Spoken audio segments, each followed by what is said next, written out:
ሰላም ጤና ይስጥልኝ የፍሪ ፕሬስ ቻናል ተከታታዮች እንደምን አላችሁ? ልዩ ዝግጅት ይዤላችሁ ቀርቤያለሁ። ዛሬ እንደሚታወቀው መጋቢት 24 ነው። የአብይ አህመድ አገዛዝ 7 ዓመት ሞላው። ባለፉት 7 ዓመታት በወለጋ እንዴት አለፉ በሚል ከወለጋ ነዋሪ ጋር ቆይታ አድርጌያለሁ። በቆይታችን ብዙ ሐሳቦችን አንስተናል። በተለይም ከ7 ዓመት በፊት የአማራ ሕዝብ በወለጋ እንዴት ይኖር ነበር፣ ጥቃቶች ሲፈጸሙበት ነበር የሚለውን ጠይቄዋለሁ።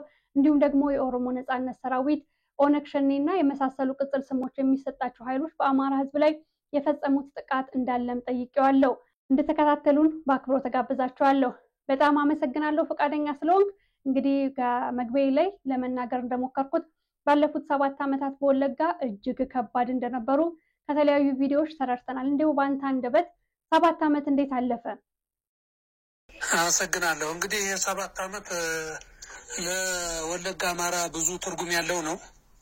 ብዙ በደሎችና ብዙ መከራዎች የደረሱበት ምኑ ተነግሮ ምኑ እንደሚተው የማይታወቅበት ሁኔታ ነው ያለው። ምንድነው? የመጀመሪያው ገና ከጥንስሱ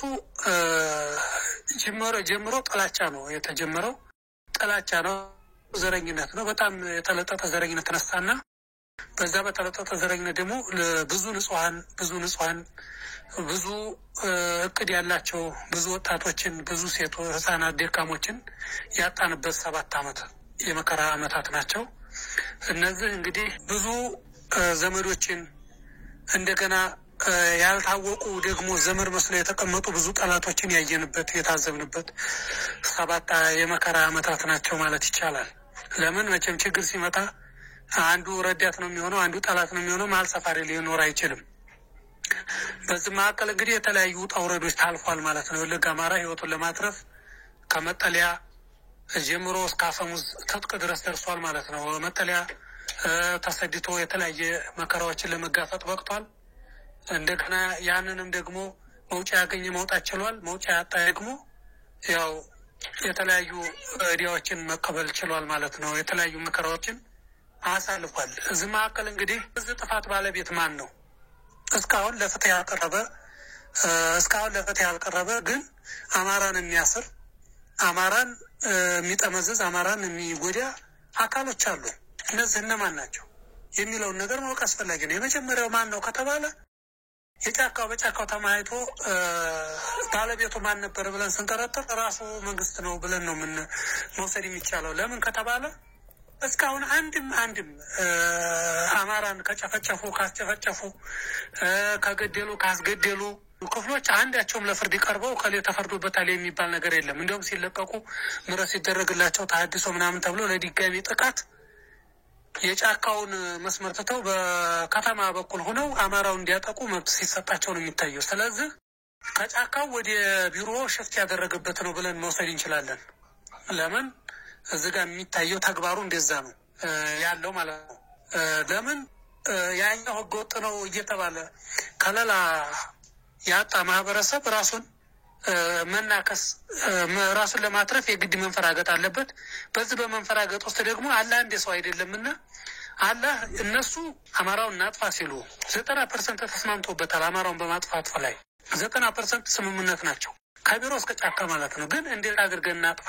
በስር ነቀል ለውጥ እናጥፋቸው፣ በአንዴ እናጥፋቸው፣ ቀስ በቀስ በቢሮክራሲ እናጥፋቸው እንዴት ነው በሚለው ዙሪያ ላይ ነው እንጂ የማይግባቡት ብለን መውሰድ የምንችለው ከዛ ውጭ አማራን በማጥፋት ላይ የሚለው ፕሮግራማቸው 100% የተስማሙበት ነው ማለት ይቻላል። ያለፉት 7 የመከራ ዓመታት ማለት ነው። እና በአጠቃላይ መልኩ ዘርፈ ብዙ ችግሮችን ዘርፈ ብዙ መከራዎችን አይተናል። እዚህ መካከል ግን ትምህርት ሊሆን ይችላል ብዬ የማስበው ለምንድን ነው እንደ መንግስት ፍትህ አይሰጥም፣ ተጎጂ ናችሁ ተበድላችኋል የሚለን አካል ባይኖርም አላህ የራሱን ፍትህ እያሰፈነ ነው ብዬ አስባለሁ። ለምን ከተባለ እነሱ ባሰቡት ልክ አልሄደላቸውም። ባለሀብቶቻቸው ገንዘባቸውን ያወጡት ምን ለማድረግ ነበር? የአማራን መሬቶች ቀምተው እነሱ ባለመሬት ሊሆኑ ኢንቨስተር ተብሎ ስማቸውን እንተደሉ ከብቶቹን የአማራን ከብቶች ደግሞ ወስደው ትልቅ ቄራ እንትን ብለው ፋብሪካ እንትን አድርገው እንደዚህ ነው ብለው የለማቸው ወለጋ ምናምን ብለው የለማቸው ኦሮሚያ ብለው እንትን ሊሉ ነበር፣ ሊጨፍሩ ነበረ። ግን ያ እነሱ እንዲያሉት አልሆነም።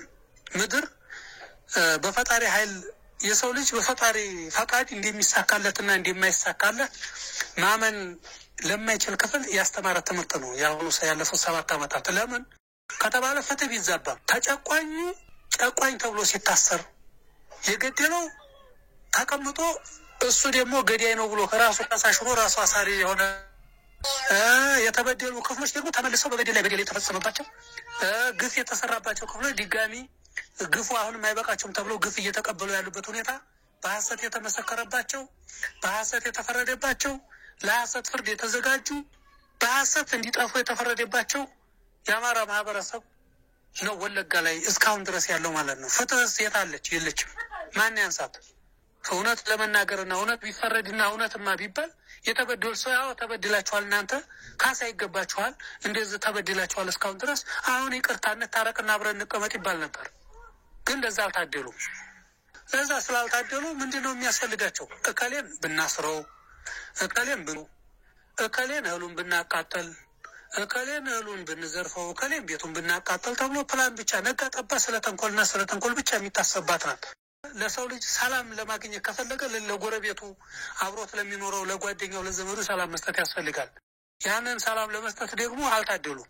በአጠቃላይ መልኩ 7 ዓመታት ክፋት የሰው ልጅ ከማቃጠል ከመቅደድ ከመሆር ከመቅደድ እንደገና ሰውነቱን ቆርጦ ከማስበላት እንደገና ደግሞ ምን አባታችሁ ታመጣላችሁ መንግስቱም ሁሉም አብረው ባንድ ሆነው የዴቦ ፍርድ የፈረዱበት ነው። የ7 ዓመታት የጫካውና የከተማው ባንድ ሆነው የሰሩበት። እንደገና ደግሞ መሳሪያ አንጡ መሳሪያ ካመጣችሁ እኮ ሰላም መኖር ትችላላችሁ እያሉ ደግሞ መሳሪያ ከተቀበሉ በኋላ ያንን ሰፈር በመከላከያ መሳሪያ እንዲገፈፍ ይደረጋል። ከዛ በኋላ እነዚህኞቹ ደግሞ ተከትለው ያንን መሳሪያ ተቀብለው መሳሪያው ተወስዶላቸዋል፣ ነፃ መሆኑን አውቀዋል። ገብተው ጨፍጭፈው ልዩ ኃይሎቻቸው ደግሞ እና ይሄ ፖሊስ ሪፔሎላና ይሄ ደግሞ ጋቻና ስርና የሚሉት ደግሞ የሌባው ቡድን ደግሞ ተመልሶ ያንን ሰፈር እህሉን መዝረፍ ማቃጠልና መግደል ጭሩ ሰውነት የረከሰበት ሰውነት ሰብአዊነት የሌለበት ምድር የት ነው ከተባለ ወለጋ ይባል የሚችል መንግስት እንኳን ዲያኛው ጊዜው የኛ ቢሆንም ክፋት መስራት አይጠቅምም የሚል ሰው የሌለባት ናት ወለጋ ማለት። እነሱ ሰብአዊነትን አከበሩም አላከበሩም ፈጣሪ የወለቀር ከረማ በኔ አደም ብሏል። ያደም ልጅ አከበር ነው አላቅ ነው ብሏል። ይሄን የተከበረ የሰው ልጅ በክፉ የተተናኮለ ምቾት እንደማያገኝ እነሱም ትምህርት ይወስዳሉ ብለን ተስፋ እናደርጋለን። አይተውታል።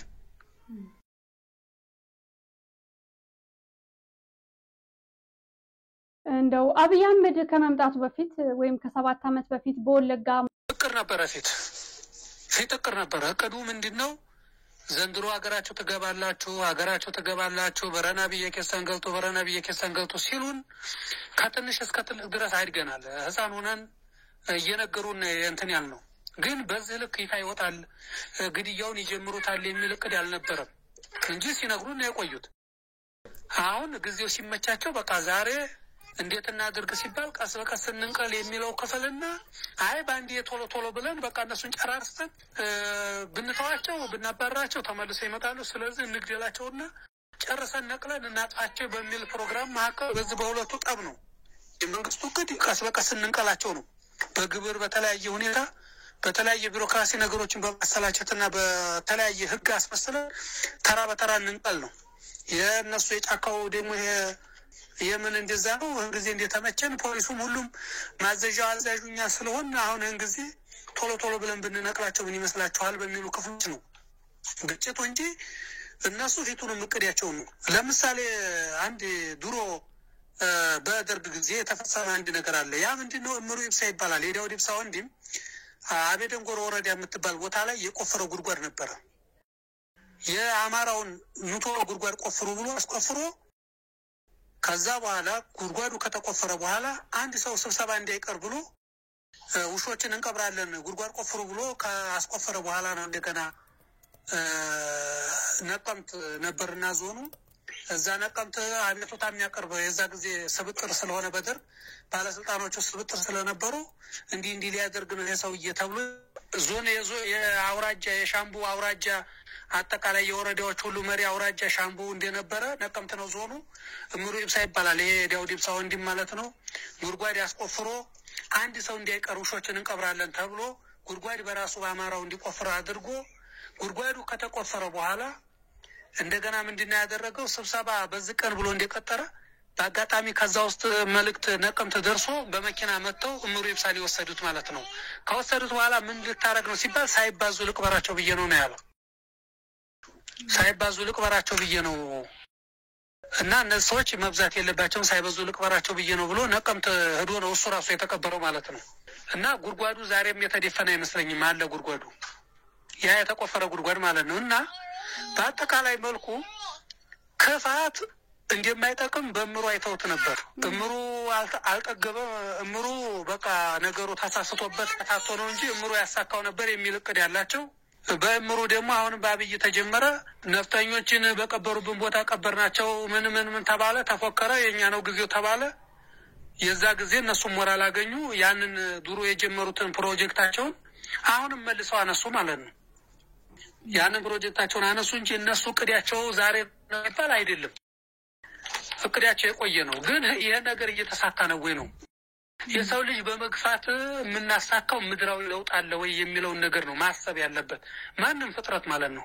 አመቼኔ አማራ ክልል ነው የእንትና ክልል ነው የሚለውን ትቶ ጎጠኝነቱን ትቶ ሰው ለሰው እንዲከባበርና ሰው ለሰው አብሮ ተቻችሎ ተከባብሮ እንዲኖር ስርዓት መጣም ሄደም ዘረኝነት ነገሰም ኮሰሰም ሰውና ሰው እንደ ሰው ተከባብሮና ተዛዝኖ የሚኖርበት ምድር ይኖረን ዘንድ መገፋፋት ውጤት እንዲያላመጣ ወለጋ ጥሩ ማሳያ ናት።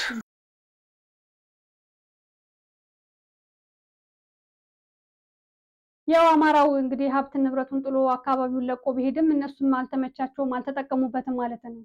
የፈለጉት እነሱ ለብቻቸው መብላት ለብቻቸው መኖር ነው። ሆርጦ ሆነ አይጠግም። ለምሳሌ ወለጋ ድርቅ ቢመጣ ወለጋ ችግር ቢመጣ ወደ ጎጃም መሻገራቸው ወደ ወሎ መሄዳቸው ወደ ጎንደር መሄዳቸው ይቀራል። ግን እነሱ የክፋት ግንብ ነው እየገነቡ ያሉት። ፈጣሪ ወለጋ ላይ ምን እንደሚፈጠር ቢያውቁ ወባ አሁን ወለጋ ላይ የሌለበት የወለጋ ክፍል የለም። መቼ መጣ? ደጋው መቼ ነበረ? ድሮ ቆላማው ቦታ ነበር ወባ ያለው። ደጋው ምን አመጣው? ክፋት። ምን አመጣው? ሸር። ምን አመጣው? ምቀኝነት። ምን አመጣው? እኔ ብቻዬን እኖራለሁ ባይነት። ተረፋቸው ክፋቱ ተረፋቸው እንጂ ያመጡት ምድራዊ ስኬት የለም። ሌባ ሊከብር ይችላል። ሌባ ውጤታማ ሊሆን ይችላል። ሌባ የተለያየ ነገር ሊያሳካ ይችላል። ግን ሌባም ደግሞ ሲሰርቅ ነገ ይሞታል። ምን ውጤት አለው? ሰው ደህና ሊሆን የሚችለው የሰውንም ገንዘብ ሰውንም በደህና ሲቀርብ ነው፣ በመልካም ሲቀርብ ነው። በመልካም ካልቀረበ ያ ገንዘብ ዲቢ መስረቁ ቀላል ነው፣ የከበሮ መስረቁ ቀላል ነው። ግን የጥድ ይበድበዋል ይባላልና ገንዘብም ቢኖር ገንዘብ ይሄ ወረቀት ብር ይዞ ቤቢ ገነባ ሰው ያስፈልገዋል፣ ከጎኑ የሚያጅባ ያስፈልገዋል። ሀብታም ዲያ ዙሪያውን ካልተጠጋው ያንን ገንዘቡን አብሮ የሚያስተዳድርለትና አብሮ እየታዘዘው ካልኖረ ሀብታም ሀብትነቱ ዋጋ የለውም። ያ የታጠረ አጥር ደግሞ ግን ዙሪያውን ደጋፊ የእውነት ትክክለኛ ደጋፊ ከሌለውና ሰውየው ተወዳጅነት ከሌለው ግንቡ አይደለም ሰውን የሚያድነው። የጥላቻ ግንብ የሰውን ልጅ ያጣፋል፣ ሌላ ጥፋት ያመጣል እንጂ ውጤት እንዲያላመጣ ወለጋ በቂ ማሳያ ናት። ግን አሁን ስለ ንስሐና ለይቅርታ የተዘጋጁ ናቸው ወይ ካሽ? አልተዘጋጁም፣ ዝግጁ አይደሉም። ዝግጁ ያላደሉት ለምንድን ነው? እጃቸው ላይ ክፋት ስላለ፣ እጃቸው ላይ የንጹሃን ደም ስላለ ለንስሐ አልታደሉም። መስሪያ ቤቱ የሚያግዛቸው እነሱ እንዴት ተንኮል መስራት እንዳለባቸው ታክቲክ ነው የሚያስተምራቸው።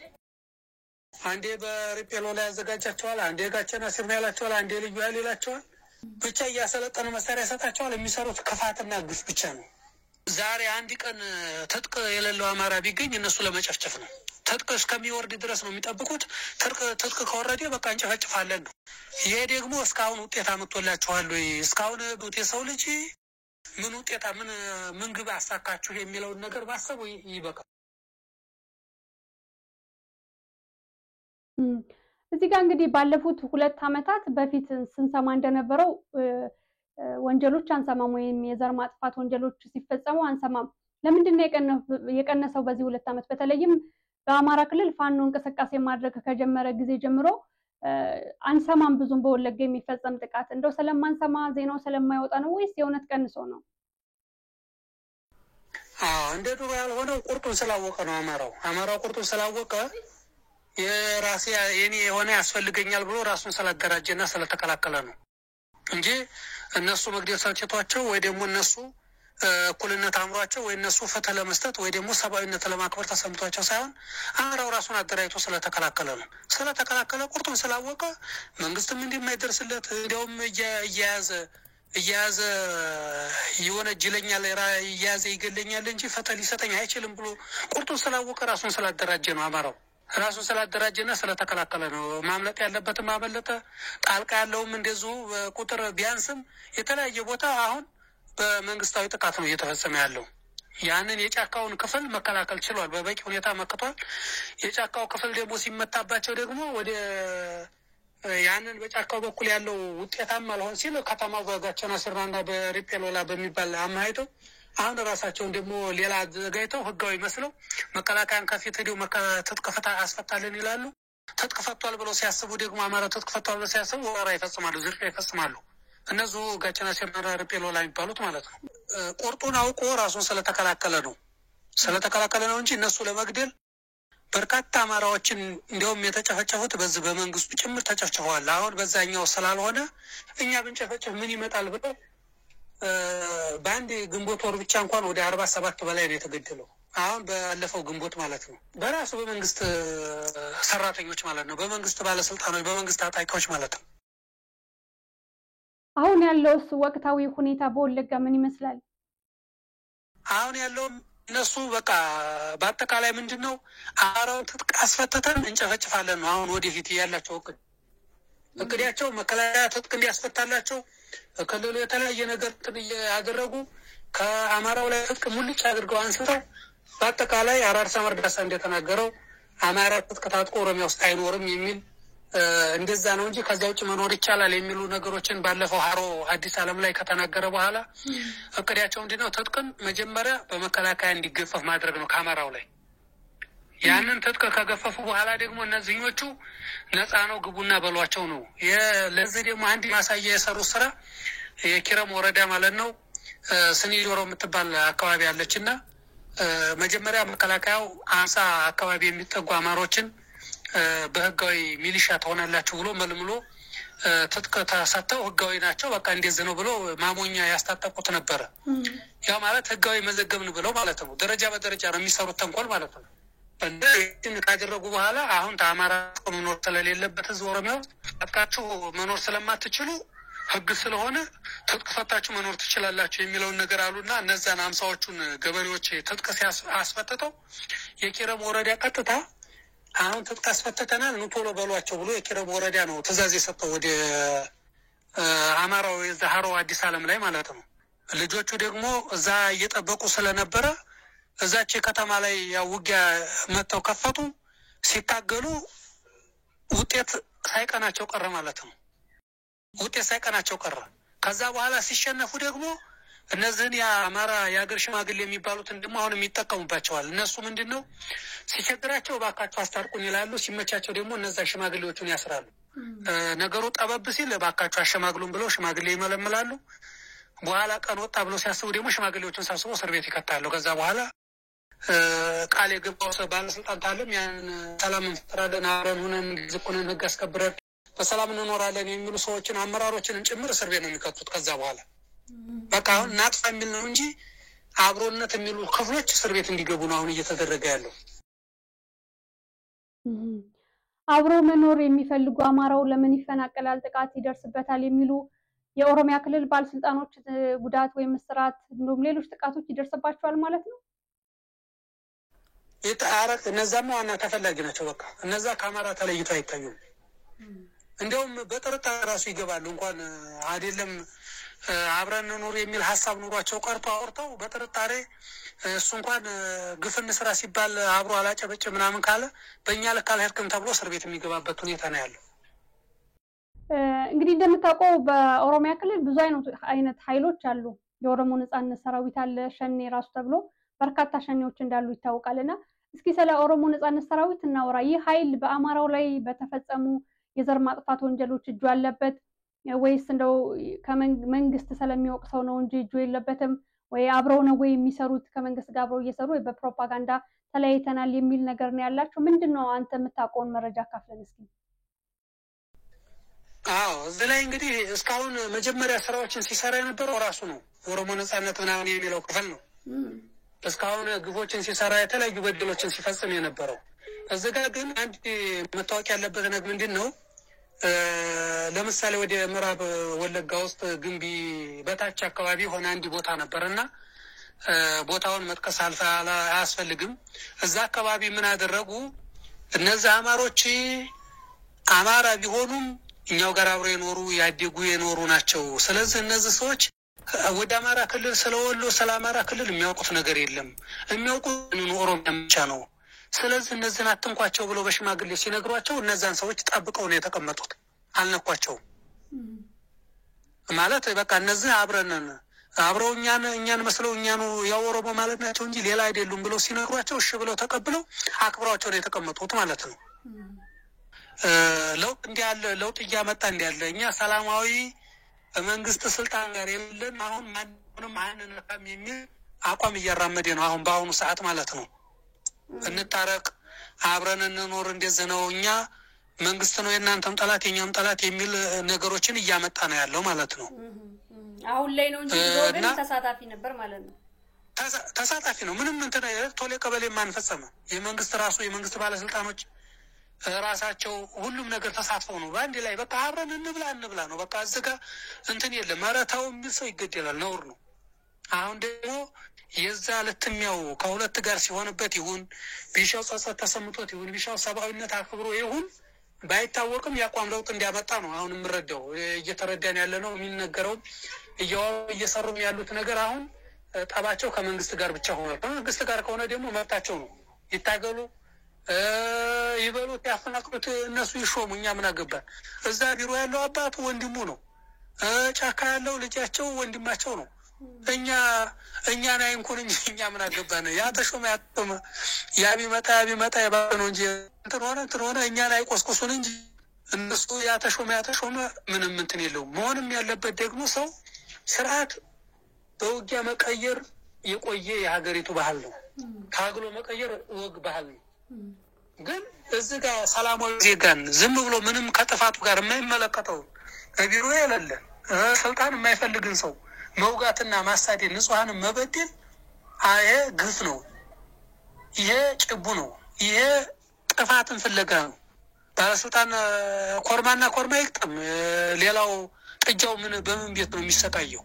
የማይፈልግ ሰው ጠብ የማይፈልግ ሰው ነገር የማይፈልግ ሰው በምን ሄደው ዝም ብሎ እንደው በሌለበት አንተ ዝም ብለህ አማራ አንተ ዝም ብለህ እንደ ደስ አላልከኝም ብሎ መጠፍጠፍ መጨፍጨፍ ምን አመጣው? መንግስት ጋር ቢታገሉ መብታቸው ነው፣ እንመርቃቸዋለን። እንዲያውም ቢጥሉልን እንመርቃቸዋለን። የአያባል ተጅባ ያስተልን ብሏል። ሲያስጨፈጭፈን የቆየው ያዘ ታቀብሮ ማስተለ እንትን አለን። አሁን ያቋም ለውጥ እንዲያላቸው የተወሰነ ማሳያ ነገሮች አሉ ለማለት ነው። አመሰግናለሁ። ጥያቄዎችን በእኔ በኩል ለዛሬ ጨርሻለሁ። ማስተላለፍ የምትፈልገው እንዲሁም በአጠቃላይ ያለፉት 7 ዓመታትን አስመልክተህ የምታስተላልፈው መልእክት ካለ ድሉ ልስጥህ። እኔ እንግዲህ እዚህ ላይ የማስተላልፈው ይሄ ነው ብዬ ለመግለጽ ባልችልም የማስተላልፈው መልእክት ምንድን ነው? ማንም መጣ ማንም ሄደ ማንም ተሾመ ማንም አልተሾመ ማንም ወደቀ ማንም ተነሳ ለደግነትና ለመልካም ነገር እንነሳ። ለአንዳችን ጥሩ ነገር ለማድረግ እንነሳ። ለመተዛዘን ለመካካስ ለይቅርታ እንነሳ። መንግስት መጣ ሄደ ለራሱ ነው። መንግስት ተሾመ አልተሾመ ለራሱ ነው። የኛን አንድነት ማስከበር ግን ጥቅሙ ብዙ ነው። ያ ቢሾም ያ ቢመጣ ያ ቢሄድ ያ እንትን ቢል ከክፋት የምናተርፈው ነገር የለም። ክፉ ከመስራት ጭቡ ከመስራት የምናተርፈው ነገር የለም።